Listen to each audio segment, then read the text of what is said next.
예, 오늘 판결에서 박 전 대통령의 형량이 늘어난 건 이재용 삼성 부회장과 직접적으로 간접적으로 연결이 되어 있습니다. 취재 기자와 함께 이 부분에 대해서 좀 더 이야기 나눠보도록 하겠습니다. 자, 강현석 기자, 네. 박 전 대통령 형량 1년 더 늘어났습니다.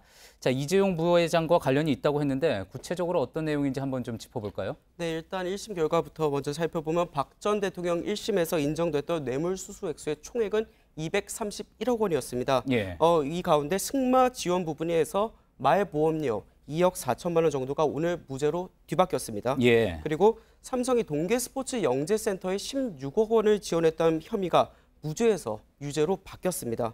결과적으로 16억 원에서 2억 4천만 원 정도를 빼면 대략 1심보다 14억 원 정도 뇌물수수 액수가 늘어났고 예. 뇌물수수 액수가 늘어났기 때문에 형량도 1년 더 늘어나게 된 겁니다. 예, 그러니까 말을 지원한 부분에 대해서는 뇌물로 인정이 됐지만 그 말에 대한 보험료 부분 2억 원 정도는 그거는 직접적으로 정유라가 이득을 취한 게 아니기 때문에 그 부분에 대해서 뇌물죄로 인정하지 않은 그런 거군요.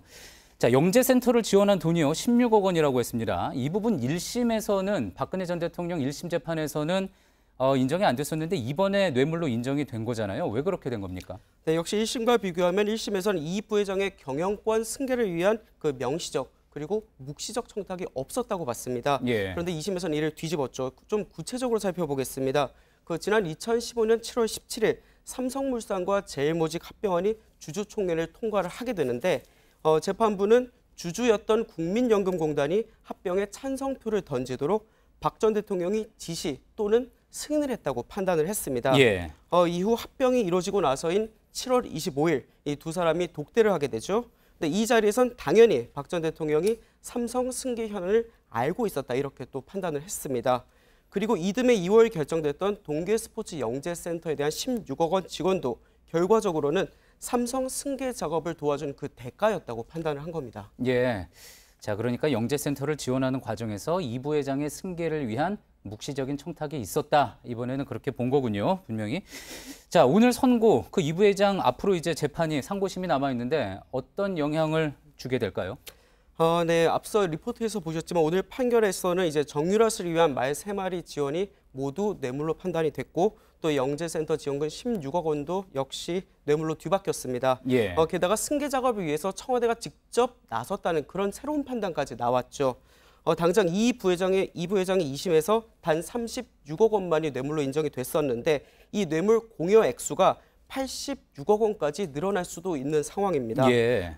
회사 돈을 빼돌려서 뇌물을 줬다는 이런 구조이기 때문에 뇌물 액수가 늘어나면 횡령 액수가 같이 늘어나게 됩니다. 그렇겠죠. 예. 그런데 횡령액이 50억 원이 넘게 되면 그 5년 이상의 형이 선고될 수 있습니다. 따라서 향후 재판 과정에서 기존의 집행유예 4년 부분이 유지될 수 있을지도 주목됩니다. 예. 그만큼 죄가 더 무거워지기 때문에 집행유예 부분이 유지되지 못할 수도 있다. 그런 이야기인 거군요. 자, 이렇게 해서 어쨌든 국정농단 사건의 2심 재판은 다 끝나게 된 거죠. 네. 앞으로 재판 그럼 어떻게 진행된 걸로 볼 수 있겠습니까? 네, 우선 항소심 오늘 결과 중에서 이제 무죄 부분이 있었지 않습니까? 이 부분에 대해서 검찰이 당연히 상고할 가능성이 극히 높습니다. 따라서 공은 이제 대법원으로 넘어가게 됩니다. 박 전 대통령 사건이 상고가 되면 이제 대법관 4명으로 구성된 이 소부라는 곳에 배당이 되는데요.